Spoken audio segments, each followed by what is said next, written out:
Hello friends, இன்னைக்கு இந்த வீடியோவில் நம்ம என்ன பார்க்க போகிறோம் அப்படின்னு சொல்லிட்டு பார்த்தீங்கன்னா, நீங்கள் ஒரு இட்லி பொடி லவ்வரா? ஸோ உங்களுக்கு இட்லி பொடினா ரொம்ப பிடிக்குமா? ஸோ எப்போவுமே இட்லி பொடி வந்துட்டு வாங்குறதுக்காக நீங்கள் இட்லி ஊற்றிட்டு கடைக்கு தான் போயிட்டு வாங்குவீங்களா இட்லி பொடியை? ஸோ இதுக்கப்புறம் அதுக்கான அவசியமே கிடையாது. ஏன்னா இட்லி பொடி ரொம்பவே டேஸ்ட்டாக சூப்பராக ஹோம்மேட் ஸ்டைலில் வீட்லேயே எப்படி மேக் பண்ணுறது அப்படின்னு சொல்லி தான் இந்த வீடியோவில் நம்ம பார்க்க போகிறோம். ஸோ இந்த இட்லி பொடி வந்துட்டு 6லேருந்து 1 இயர்க்குள்ளே 6 மந்த்லேருந்து 1 இயர்க்குள்ளே வந்துட்டு கெட்டு போகாமல் சூப்பராக இருக்கும். ஸோ நிறைய டிப்ஸ் வந்துட்டு இந்த வீடியோவில் நான் சொல்லியிருக்கேன். So don't skip this video. So ரொம்பவே சூப்பரான டேஸ்டான இட்லி பொடி அரைக்கணும் அப்படின்னா இந்த வீடியோவை மறுபடியும் சொல்கிறேன், ஃபுல்லாக பாருங்கள் ஸ்கிப் பண்ணாமல். இப்போ இட்லி பொடி எப்படி அரைக்கிறது அப்படின்னு சொல்லிட்டு பார்க்கலாமா? வாங்க வீடியோக்குள்ளே போகலாம். ஃபஸ்ட்டு வந்துட்டு இந்த இட்லி பொடி செய்கிறதுக்கு நம்ம கேஸை ஆன் பண்ணிக்கலாம். கேஸை ஆன் பண்ணிவிட்டு ஆன் பண்ண உடனே சிம்மில் வச்சுக்கோங்க. ஏன்னா அப்போ தான் வந்துட்டு நம்ம வறுக்கும் போது தீயாது. ஸோ அதனால் சிம்மில் வச்சுட்டு இப்போ ஒரு பேனில் கொஞ்சமாக ஆயில் போட்டுக்கலாம். ஆயில் போடுறதுனால நமக்கு ரா ஸ்மெல் போயிடும், உளுந்து கடலப்பருப்போட ரா ஸ்மெல். இப்போ 1 கப் அளவு வந்துட்டு நான் உளுந்து எடுத்திருக்கேன், அதை சேர்த்துக்கலாம்.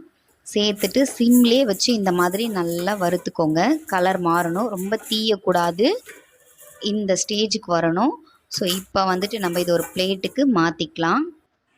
இப்போ அதே பேனில் நான் எந்த கப்பில் உளுந்து சேர்த்தனோ அதே கப்பில் 1 கப் அளவு கடலப்பருப்பையும் நான் சேர்த்துக்கிறேன். சேர்த்துட்டு நல்லா இந்த மாதிரி இதுவும் வந்துட்டு கலர் மாறணும், அது வரைக்கும் வந்துட்டு நம்ம இந்த மாதிரி வறுத்து கொடுத்துக்கலாம். இப்போ நமக்கு கலர் மாறிடுச்சு. இப்போ இதை எடுத்து நம்ம அதே பிளேட்டுக்கு வந்துட்டு நம்ம மாற்றிக்கலாம். ரொம்ப தீயக்கூடாது, எல்லாமே வந்துட்டு லைட்டான கலர் தான் மாறணும். பாருங்கள் சூப்பராக கலர் மாறி இருக்குது. இப்போ ஒரு பிளேட்டுக்கு மாற்றிக்கலாம். இப்போது அதே பேனில் ஒரு கைப்பிடி அளவு கருவேப்பிலையை சேர்த்துக்கிறேன். சேர்த்துட்டு நல்லா ட்ரையாக வந்துட்டு வறுத்து எடுத்துக்கோங்க. ஏன்னா கருவேப்பிலையோட அந்த ஃப்ளேவர் வந்துட்டு இட்லி பொடிக்கு ரொம்பவே சூப்பராக இருக்கும், கலர் கொடுக்கும். இட்லி பொடி ஹோம்மேட் அப்படின்றத கரெக்டாக கண்டுபிடிக்கிறது வந்துட்டு இந்த கருவேப்பிலை தான். ஸோ அதனால் வந்துட்டு நல்லா இந்த மாதிரி ட்ரையாக வறுத்து அதையும் வந்துட்டு அந்த பிளேட்டுக்கு மாற்றிக்கலாம். இப்போ பாருங்கள் நமக்கு நல்லாவே கருவேப்பிலை கலர் மாறிடுச்சு. இப்போ அதையும் பிளேட்டுக்கு மாற்றிட்டு இப்போ அதே பேனில் வரமிளகாய் சேர்த்துக்கோங்க. நான் வந்துட்டு சாதாரண வரமிளகாய் தான் சேர்த்துக்கிறேன். நீங்கள் காஷ்மீரி மிளகாய் சேர்க்குறதா இருந்தாலும் கலருக்காக சேர்த்துக்கலாம்.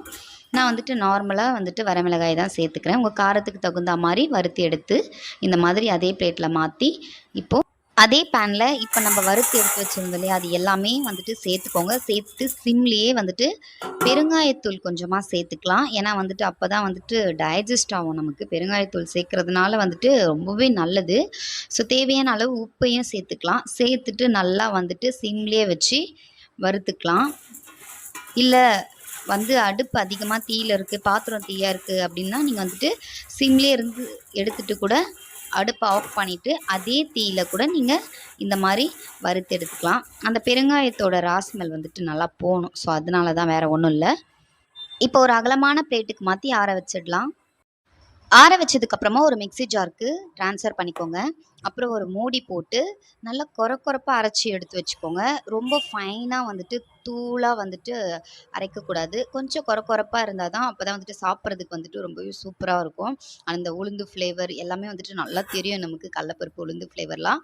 இப்போ வந்துட்டு நம்ம வந்துட்டு தோசை கூட டிப் பண்ணி சாப்பிட்றதுக்காக இப்போ இதை எப்படி வந்துட்டு நம்ம ஆயில் போட்டு மேக் பண்ணலான்னு பார்க்கலாமா?